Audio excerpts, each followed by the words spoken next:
Le jour tombe doucement sur le désert du Helmand. Tai a fait le calcul, il a fixé ce paysage pendant plus de 1200 heures depuis qu'il est arrivé ici, il y a 5 mois. Sa mission, empêcher les talibans d'attaquer la base. Mais ce soir, c'est son tout dernier coucher de soleil. Les Marines quittent définitivement la province.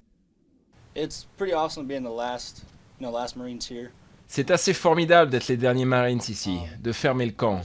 Je suis juste heureux d'être venu ici et d'avoir participé à ce que nous avons fait. Ça a été une grande expérience. Un peu plus tôt, les Américains et les Anglais ont officiellement remballé leur drapeau et remis le camp à l'armée afghane.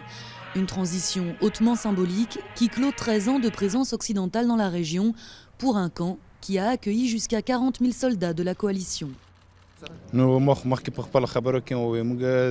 Je suis heureux aujourd'hui, mais je suis triste aussi. Je suis heureux qu'ils rentrent chez eux, mais je suis triste parce que ce sont mes amis. Nous avons travaillé pendant 6 ans ensemble. Du côté de l'hôpital du camp, ce sont les derniers préparatifs. Il n'y a plus de blessés à soigner, juste des cartons à faire avant le grand départ.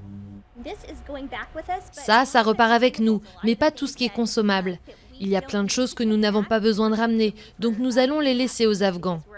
Nous essayons de bien rationaliser la façon dont nous allons partir, et nous leur laissons ce qui peut encore servir.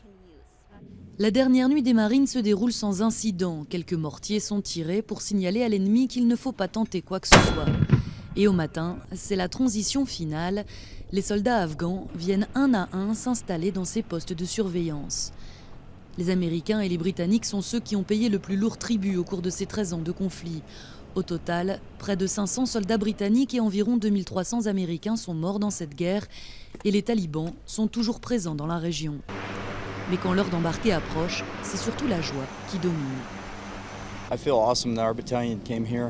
Je me sens super bien. Notre unité a fait un travail fantastique, a accompli une mission compliquée. Nous avons été partenaires avec les Afghans tout le temps. Et notre façon de travailler avec eux leur a permis de pouvoir prendre les rênes du camp. Et pour ça, notre unité a fait un super boulot. Les Marines ont bossé dur, comme ils le font toujours. La province du Helmand est désormais entièrement aux mains de l'armée afghane. Près de 10 000 soldats américains doivent rester en 2015 dans le reste du pays, dans une mission de soutien et de formation de l'armée d'Afghanistan.